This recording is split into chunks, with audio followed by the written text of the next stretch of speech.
Welcome to part 2 of my Black History Month series, and today we're making Rosa Parks Featherlite Pancakes. Her pancake recipe is out of this world, and like so many of our ancestors did, it's written on the back of an envelope. I related to this so much because so many of my mom's recipes are written on the back of envelopes. The reason that these pancakes are called Featherlite is because they are exactly that. They turned out so light and so fluffy. You want to sift together 1 cup of flour, 2 tablespoons of baking powder, 2 tablespoons of sugar, and half a teaspoon of salt. I read a few reviews of this recipe before I decided to make it, and one recipe said you only need 2 teaspoons of baking powder. Baby, I'm making it the Rosa way. At first, I thought 2 tablespoons of baking powder would be too much, but just like Rosa knew what she was doing the day she refused to give up her seat and moved to the color section of that bus, she knew what she was doing with this pancake recipe. So I'm glad I followed her recipe to the letter and used 2 tablespoons of baking powder. Once you have your dry ingredients sifted, you want to set the bowl aside and work on your wet ingredients. So just grab another bowl and you're going to need 1 egg. If you follow me at all and watch any of my recipes, you know anytime I'm cooking with eggs, I am going to clean my eggs. That is the Shirley Mae way. Shirley Mae was my late mother and she would always clean her eggs. I call it egg snot, and I have to get it out of my eggs. I remove it every single time. I do understand it's not necessary, but it's just something my mother did, and because she did it, I now do it as well. You don't have to do it. I totally get it. I just want to explain to you guys why I do it. The next thing you want to do is measure out 1 1/4 cup of milk. I'm using whole milk because I'm staying true to Rosa's recipe. I want these pancakes to taste like I'm sitting at her kitchen table in Detroit. So that's why I'm also going to use some Crisco. Baby, today I'm not making it the spilling the sweet tea way. I'm making it the Rosa way. If you don't want to use shortening or you don't have shortening, you can most certainly use a tablespoon of butter or a tablespoon of vegetable oil. But as someone who grew up in rural North Carolina and saw her mother use Crisco daily, I melted down some Crisco and added it to my pancake batter.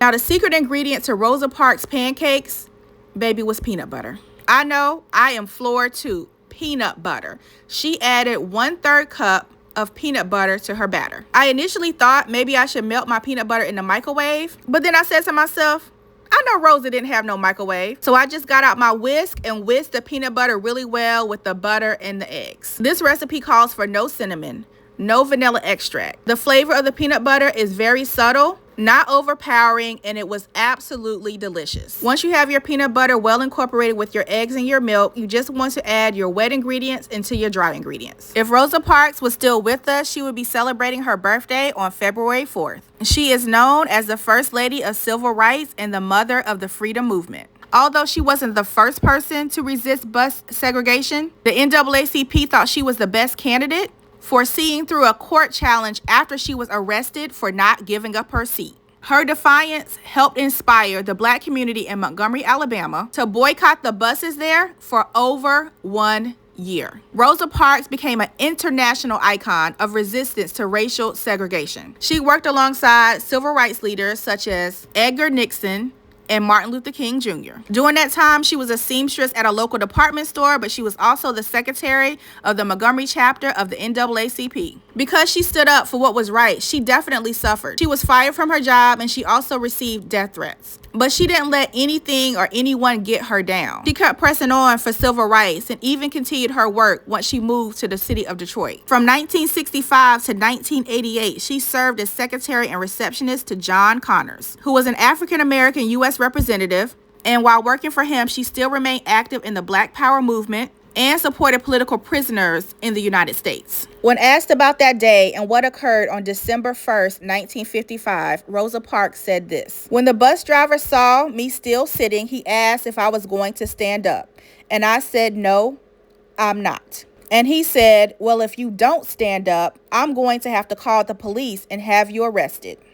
And Rosa simply and nonchalantly responded, "You may do that." In her autobiography, My Story, she said, "People always say that I didn't give up my seat because I was tired, but that is not true. I was not tired physically or no more tired than I usually was at the end of a working day. I was not old, although some people have an image of me being old then. I was 42. She goes on to say, "No, the only tired I was tired of giving in." This series is not just about sharing recipes about our Black leaders. It's also about sharing Black-owned brands. And I couldn't think of a better syrup than to top my pancakes with Michelle's Gourmet Maple Cream Syrup. Michelle's is a woman-owned brand headquartered in Chicago, Illinois. Her syrup is absolutely amazing and definitely a must-try. Just like these Featherlite pancakes made by the amazing Rosa Parks.